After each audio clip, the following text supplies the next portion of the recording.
Assalamualaikum warahmatullahi wabarakatuh. Selamat sore, salam sejahtera untuk kita semua. Terima kasih rekan-rekan media sudah hadir bersama kami petang hari ini, konferensi pers pertama Kementerian Kominfo di tahun 2023. Dan sesaat lagi kita akan segera menyambut kehadiran Menkominfo, Bapak Johnny G. Plate, yang didampingi oleh Dirjen IKP, Bapak Usman Kansong, dan Sekjen Kominfo, Ibu Mira Tayyiba. Kemudian juga sudah hadir bersama kita Wakabares Krim Polri, Bapak Irjen Polisi Asep Suheri SIK MSI, didampingi Brigjen Polisi Andi Vivit Agustiadi Bakhtiar SIK MSM, dan juga Karopenmas Polri Brigjen Polisi Ahmad Ramadan SH MH MSI. Dan kita juga menanti kehadiran Ketua KPU yang akan bersama-sama hadir pada sore hari ini. Dan rekan-rekan media sekalian, berbicara mengenai kondusivitas ruang publik menjelang dan pada saat penyelenggaraan pemilu tahun 2024, Kemenkominfo dan Polri telah menandatangani nota kesepahaman atau MOU pada Oktober 2022 lalu. MOU ini bertujuan untuk mencegah penyebaran dan juga penggunaan disinformasi dan muatan yang dilarang di ruang digital atau media sosial. Seperti kita ketahui ya, tahun politik kerap terjadi seperti ini. Nah, untuk membahas antisipasi dan strateginya, kita akan mendengarkan konferensi pers. Yang pertama, saya berikan kesempatan kepada Bapak Irjen Polisi Asep Suhari SIK MSI selaku Wakabares Krim Polri. Kepada Bapak kami persilakan.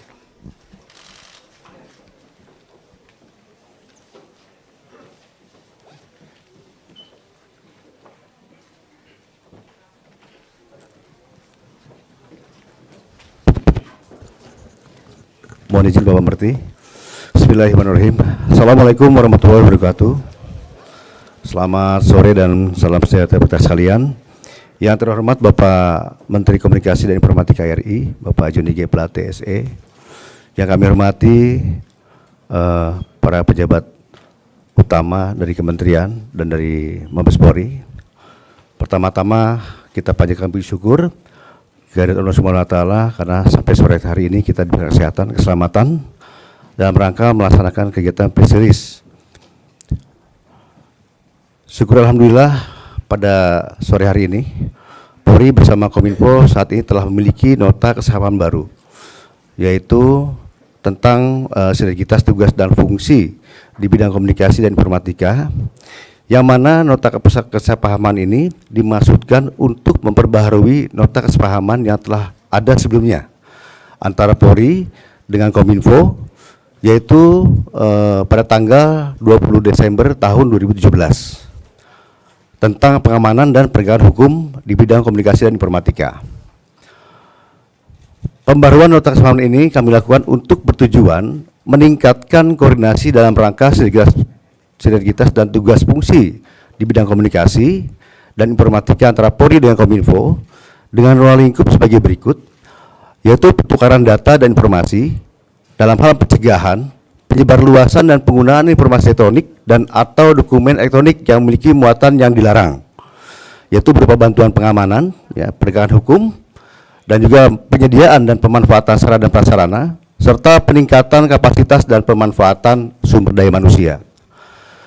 Tentunya melalui nota kesepahaman yang baru, kami berharap kita bersama-sama mampu mewujudkan ruang digital Indonesia yang bersih, sehat, dan produktif. Hal tersebut sangatlah penting karena berdasarkan data dari Asosiasi Penyelenggara Internet Indonesia atau APCI, jumlah pengguna internet di Indonesia tahun 2002 cukup tinggi, yaitu mencapai 76,36% atau sekitar 210 juta orang dari total penduduk Indonesia yang sebanyak 275 juta orang. Selanjutnya, berdasarkan data dari Hootsuite Digital Report tahun 2022, pengguna aktif media sosial Indonesia juga cukup tinggi, yaitu sebanyak 69,6% atau 191,4 juta orang. Oleh sebab itu, penguatan keamanan ruang digital menjadi salah satu hal yang wajib kita utamakan. Terlebih saat ini tahapan pemilu tahun 2024 sudah berjalan, di mana ruang digital tentunya akan menjadi wadah bagi para calon untuk mempromosikan dirinya, karena mampu menyalurkan informasi secara cepat dan mudah dan memungkinkan masyarakat berinteraksi secara langsung dengan para calon. Namun yang perlu mendapatkan perhatian kita bersama adalah bagaimana ruang digital ini betul-betul dimanfaatkan secara bertanggung jawab. Salah satu yang perlu mendapatkan catatan yaitu berdasarkan survei Kominfo pada pasca pemilu tahun 2019, ditemukan 67,2% hoax atau berita bohong adalah terkait isu politik yang didominasi menggunakan media sosial. Ini harus menjadi pembelajaran bagi kita bersama. Persaingan politik pemilu pada ruang digital yang memanfaatkan hoax, berita bohong, politik identitas maupun propaganda viral hoax seperti yang terjadi pada pemilu tahun 2019 tidak boleh terjadi lagi pada pemilu tahun 2024 karena sangat membahayakan bagi persatuan maupun kesatuan bangsa. Pada pemilu 2024 nanti, para calon harus memanfaatkan ruang digital secara bertanggung jawab, yaitu saling adu program kerja, visi, misi maupun gagasan positif, sehingga tidak terjadi polarisasi dan masyarakat dapat menilai secara objektif, serta memilih para pemimpin yang nantinya mampu membawa Indonesia yang menjadi baik. Oleh karena itu, pada kesempatan yang baik ini, kami juga menghimbau pada masyarakat, mari bersama-sama kita perangi dan hindari penggunaan ruang digital secara tidak bertanggung jawab, baik untuk isu politik maupun isu-isu lainnya, sehingga perpecahan dapat dihindari, serta ruang digital Indonesia justru menjadi kekuatan tersendiri untuk memajukan bangsa. Demikian yang dapat kami sampaikan, semoga Tuhan Yang Maha Esa senantiasa memberikan perlindungan dan petunjuk kepada kita semuanya dalam memberikan pengabdian terbaik kepada masyarakat, bangsa, dan negara. Terima kasih. Wassalamualaikum warahmatullahi wabarakatuh. Baik, terima kasih. Selanjutnya kita akan mendengarkan pemaparan dari Menkominfo, Bapak Joni G. Pelate. Baik, terima kasih. Assalamualaikum warahmatullahi wabarakatuh. Shalom, Om Swastiastu, Namo Buddhaya, salam kebajikan. Selamat sore dan sekali lagi salam sehat untuk kita sekalian. Yang saya hormati Bapak Kapolri, yang dalam hal ini diwakili oleh Bapak Wakabareskrim Polri, Irjen Pol Asep Edi Suheri, Ibu Sekjen, Pak Usman, Pak Hari, dan Dirhumas serta Dir Cyber Polri yang saya hormati. Indonesia adalah negara demokrasi terbesar ketiga di dunia. Dan kita sudah menyelenggarakan pemilihan umum berulang-ulang kali, termasuk pemilihan umum di era reformasi. Kita belajar dari semua keunggulan-keunggulan dan manfaat, serta kelemahan-kelemahan dalam penyelenggaraan pemilihan umum yang sudah kita lakukan. Nah, secara khusus mengacu kepada pemilihan umum terakhir pada tahun 2019 seperti tadi disampaikan oleh Wakabareskrim Polri, ya, kita untuk menjaga proses pelaksanaan dan output pemilu atau hasil pemilu yang legitimate, kita perlu memastikan bahwa penyelenggaraan pemilihan umum di Indonesia oleh penyelenggara pemilu, dalam hal ini KPU, DKPP, Bawaslu berjalan dengan baik dengan didukung partisipasi peserta pemilu yang maksimal dan optimal, yang didukung juga oleh segenap warga masyarakat secara maksimal dan optimal. Untuk itu pemerintah mengambil bagian melaksanakan fungsi dan tugasnya untuk memberikan dukungan kepada penyelenggara pemilu agar pemilu dapat berlangsung sebagaimana yang diamanatkan di dalam Undang-Undang Pemilihan Umum. Secara khusus Kementerian Kominfo di dalam mengantisipasi proses pemilihan umum tahun 2024 yang dilaksanakan secara serentak telah melakukan beberapa kerjasama lintas kementerian dan lembaga. Kami telah melaksanakan kerjasama dengan penyelenggara pemilu, dalam hari ini KPU dan Bawaslu. Ya, telah ada nota kesepahaman antara KPU dan Kominfo, ya, serta saat ini sedang dalam proses juga kerjasama perjanjian kerjasama atau memorandum kerjasama antara Kominfo dan Bawaslu untuk mewujudkan semangat bersama kita, yaitu pemilu berkualitas untuk Indonesia maju. Pada tanggal 3 Oktober tahun 2022 yang lalu, juga telah dilaksanakan penandatanganan nota kesepahaman atau yang disebut dengan nota kesepahaman sinergitas atau tentang sinergitas tugas dan fungsi di bidang komunikasi dan informatika antara Kepolisian Negara Republik Indonesia dan Kementerian Kominfo. Seperti disampaikan oleh Wakabaris Polri tadi, ada 6 bidang atau ruang lingkup nota kesepahaman. 6 bidang ruang lingkup nota kesepahaman itu adalah yang pertama, pertukaran data dan atau informasi.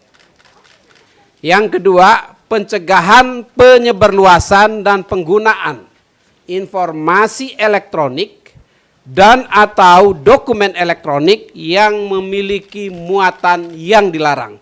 Informasi elektronik dan dokumen elektronik yang memiliki muatan yang dilarang. Yang ketiga, bantuan pengamanan. Nah, saya berterima kasih juga kepada Polri, Baris Krim Polri, termasuk bantuan pengamanan yang diberikan tidak saja dalam rangka pemilu, termasuk dalam rangka analog switch off. Ya, analog switch off untuk atau ASO ya, untuk memungkinkan Indonesia full digital broadcasting. Yang keempat, penegakan hukum. Kominfo bukan APH, bukan aparat penegak hukum. Akan tetapi Kepolisian Negara Republik Indonesia adalah aparat penegak hukum. Sehingga setiap pelanggaran hukum dalam ruang digital ya, yang berkaitan atau yang terkait langsung dengan tindak pidana dalam ruang digital, penegakan hukumnya dilakukan oleh Baris Krim Polri dalam kerjasama dengan Kominfo. Yang kelima, penyediaan dan pemanfaatan sarana dan prasarana. Yang keenam adalah peningkatan kapasitas dan pemanfaatan sumber daya manusia atau SDM building. Ya. Rekan-rekan sekalian, yang berkaitan dengan pertukaran data, secara khusus saya dapat sampaikan bahwa termasuk pertukaran data atau informasi, ya, pemanfaatan data registrasi nomor mobile subscriber integrated services digital network. Saya ulangi, termasuk pemanfaatan data registrasi nomor mobile subscriber integrated services digital network atau yang biasa disingkat MSISDN, ya, dalam rangka melakukan profiling. Ini saya perlu sampaikan, kerjasama Kominfo dan Bareskrim sebelum melakukan penegakan hukum melakukan profiling, dan profilingnya pasti akurat. Ya, ini perlu disampaikan rekan-rekan sekalian. Yang berkait dengan pencegahan penyebarluasan dan penggunaan informasi elektronik dan atau dokumen elektronik yang memiliki muatan dilarang, termasuk di dalamnya kerjasama untuk melakukan penyebaran itu, ya, muatan dilarang, termasuk melakukan upaya pencegahan perluasan dan pencegahan informasi elektronik dan atau dokumen elektronik yang memiliki muatan yang dilarang sebagaimana dimaksud dan di pasal ini, ya, sesuai undang-undang. Jadi nanti akan ada penegakan hukum, ya, yang berkaitan dengan penyebarluasan dan penggunaan informasi elektronik dan dokumen elektronik. Bantuan pengamanan sudah saya sampaikan tadi, kami berterima kasih kepada Polri. Dan penegakan hukum, saya perlu tegaskan bahwa penegakan hukum ini Polri dan Kominfo secara sendiri-sendiri atau secara bersama-sama melakukan penegakan hukum di bidang komunikasi dan informatika. Tentu sesuai dengan tugas dan fungsi-fungsinya. Saya dapat sampaikan hingga saat ini Kominfo telah menutup 11 streaming TV radikal, 86 URL, ya, dan hingga 4 Januari 2023 informasi yang terkait dengan hoax sudah dilakukan penutupan atau komputer melakukan penanganan konten sebanyak 1.321 hoax politik. Saya menggarisbawahi apa yang disampaikan oleh Wakabaris Krim Polri, bahwa pemilihan umum kita di tahun 2024 nanti jangan sampai disibukkan dengan post-truth. Ya. Jangan sampai diisi dengan propaganda, fire hose of falsehood. Jangan diisi dengan hoax, disinformasi, dan malinformasi. Hingga saat ini kami telah melakukan penutupan sebanyak 100, penanganan sebanyak 1.321 hoax politik. Rekan-rekan sekalian, pemilu merupakan puncak dari pesta demokrasi negara. Puncak demokrasi kita yang menjadi momentum penting bagi Indonesia untuk menentukan arah bangsa ke depannya. Pada hingar-bingar pesta demokrasi ini, seluruh masyarakat memiliki hak yang sama untuk berpartisipasi dalam memilih pemimpin dan para wakil-wakilnya atau politisinya di legislatif. Mari kita jaga dengan baik agar tetap kedepankan kultur dan etika politik yang baik, menghormati para pemimpin kita, menghormati para calon pemimpin kita, calon presiden, calon wakil presiden, calon anggota DPD, calon anggota DPR RI, calon anggota DPRD di seluruh Indonesia. Ya, dengan tidak menyebarkan informasi yang bersifat post-truth, baik itu hoax maupun hate speech, ujaran-ujaran kebencian di dalam ruang digital kita. Mengikuti aturan dan jadwal yang telah diatur dalam Undang-Undang Pemilihan Umum maupun peraturan-peraturan KPU, maka dengan jadwal kampanye yang relatif lebih singkat, potensi pemanfaatan dan penggunaan ruang digital akan secara masif. Karena kami minta masyarakat untuk memanfaatkan ruang digital kita dengan cara lebih bertanggung jawab, memanfaatkan ruang digital Indonesia untuk hal-hal yang bermanfaat, memanfaatkan ruang digital Indonesia untuk meningkatkan kualitas pemilu, memanfaatkan ruang-ruang digital kita untuk meningkatkan partisipasi masyarakat, memanfaatkan ruang digital kita untuk menghasilkan pemilihan umum yang legitimate. Demikian rekan-rekan sekalian, terima kasih. Assalamualaikum warahmatullahi wabarakatuh.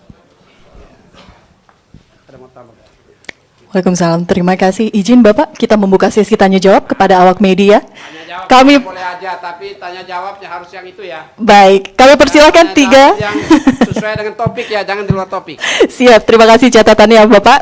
Tiga penanya pertama saya buka. Jangan Yang lama-lama pertama, juga. oke, baik, Tiga saja, satu. tiga saja. Tiga saja ya Bapak. Oke, baik, satu. Mas yang di sebelah sini. Oke, satu. Yang kedua, ada lagi yang ingin bertanya? Di belakang mungkin?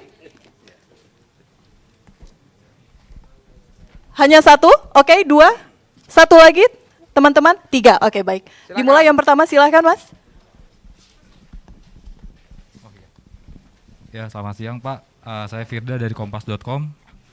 Mau nanya Pak, ntar kan soal pemilu, ntar bakalan banyak mungkin ya soal buzzer politik dan akun-akun anonim di medsos yang menyebarkan hoaks dan provokasi. Dan itu mendeteksi atau menanganinya gimana? Soalnya kan kalau dari pengalaman dari pemilu 2019, kegaduhan itu nggak hanya dari dunia maya, tapi berlanjut ke dunia nyata. Itu gimana Pak penanganannya? Baik. Dilanjutkan. Pertanyaan kedua. Tadi yang di belakang. Halo, saya Lutfi Oke. dari cnnindonesia.com. Mau nanya Pak, untuk kan lagi itu katanya udah ngebentuk satgas ya, itu kelanjutannya gimana gitu, satgas untuk pemilu ini gitu. Terus kan kemarin kan banyak kebocoran data nih, itu apalagi kan menyangkut pemilu, data pemilih ini penting gitu. Nah itu antisipasinya gimana? Terima kasih. Oke, langsung pertanyaan ketiga tadi. Ya, saya Singgi dari kompas.com. Tadi banyak dipaparkan terkait bagaimana masyarakat gitu ya, untuk tidak menyebarkan hoaks. Nah, tapi kalau kita lihat di pemilu, justru yang menyebarkan hoax itu kan kandidat-kandidat. Nah ini bagaimana pengawasannya? Nah, terkait isu politik masih Pak, boleh dijawab sama atau enggak ini Pak? Ya, Terkait itu, Pak, yang ini dulu ya. Oke, makasih. Silakan Pak Asep jawab atau saya langsung. Rekan-rekan sekalian, Kominfo mempunyai surveillance system, cyber drone yang berpatroli 7x24 jam non-stop untuk mengawasi ruang publik kita. Surveillance system Kominfo bisa membaca numerical dan alfabet. Karenanya kita mengikuti semua perkembangan yang sifatnya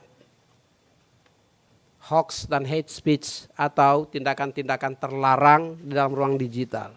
Namun demikian, perlu saya tegaskan, Kominfo bukan aparat penegak hukum.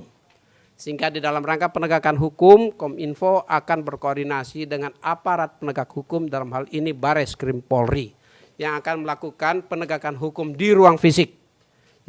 Di dalamnya, relasi itu telah dibangun juga melalui surat keputusan bersama SKB yang ditandatangani oleh Kominfo, Polri, dan Kejaksaan Agung. Ya, penanganan atau penanganan atas pelanggaran Undang-Undang ITE, ya, buku saku atau pocket book, sehingga tidak terjadi penafsiran-penafsiran ganda dalam rangka penegakan hukum. Ya. Kami tentu akan bekerja sama juga dengan platform-platform digital dalam rangka memenuhi code of conduct di setiap platform digital. Agar semua penegakan hukum, apakah itu blokir, take down di dalam ruang digital sesuai dengan undang-undang dan sesuai dengan code of conduct. Tidak akan itu dilakukan melawan undang-undang. Tetapi dengan tetap menjaga agar ruang digital kita bersih. Kominfo, kami pemerintah memberikan dukungan yang kuat dan tinggi keberpihakan kami kepada kebebasan pers dan kebebasan berserikat. Namun kita bersama-sama perlu menjaga agar ruang digital kita tetap bersih. Ya. Pertanyaan yang kedua tadi apa tadi? Terkait dengan ke Satgas. Satgas tentu sudah bekerja. Ya, bekerja dan tidak perlu rame-rame diomongkan. Tapi dengan menangani berbagai tindakan-tindakan yang berpotensi pelanggaran hukum dalam ruang digital. Satgasnya bekerja. Sedangkan yang berkaitan dengan kebocoran data, ya, kami tentu melakukan kebocoran data dalam kerjasama dengan Badan Cyber dan Sandi Negara. Karena semua infrastruktur yang terkait dengan pengamanan atas serangan cyber itu menjadi domain BSSN. Tindakan-tindakan sanksi administratif atas pelanggaran hukum saya kira sudah berulang kali kami sampaikan, itu sudah dilakukan dan akan terus dilakukan. Ya. Hingga saat ini Kominfo bekerja bersama-sama dengan penyelenggara pemilu, dalam hal ini KPU, ya, karena data-datanya ada di KPU, dan tentunya dengan Kementerian Dalam Negeri untuk memastikan data-data yang ada di Dukcapil dan di KPU terjaga dengan baik sehingga mampu menghadapi serangan cyber. Secara teknis pendampingan itu dilakukan oleh BSSN. Apabila terjadi kebocoran data, audit terhadap kebocoran data akan dilakukan oleh Kominfo, dan bila terdapat atau terjadi pelanggaran aturan akan diberikan sanksi-sanksi administratif. Ya. Tidak saja kepada penyelenggara sistem elektronik privat, namun juga kepada penyelenggara sistem elektronik publik, termasuk kepada KPU. Hingga saat ini belum ditemukan adanya pelanggaran-pelanggaran. Mau ditambahkan? Ya, yang ketiga apa? Ya. Apa? Oke. Terkait dengan hoaxes, ya, yang pasti bahwa siapapun masyarakat maupun peserta pemilu, kontestan mempunyai tugas untuk memastikan jangan menyebarkan hoax, ya, disinformasi dan hate speech di ruang publik. Kami menyampaikan ini kepada masyarakat karena masyarakat jumlahnya luas. Ya. Tapi juga kepada peserta-peserta pemilu dan khususnya ya politisi-politisi untuk memastikan mengikut undang-undang. Apabila ada pelanggaran, maka sudah ada institusi yang menanganinya. Baik itu KPU, Bawaslu, maupun DKPP dengan fungsi dan tugasnya masing-masing. Ada lagi? Udah nggak ada ya? Apa? Terakhir ya. Iya.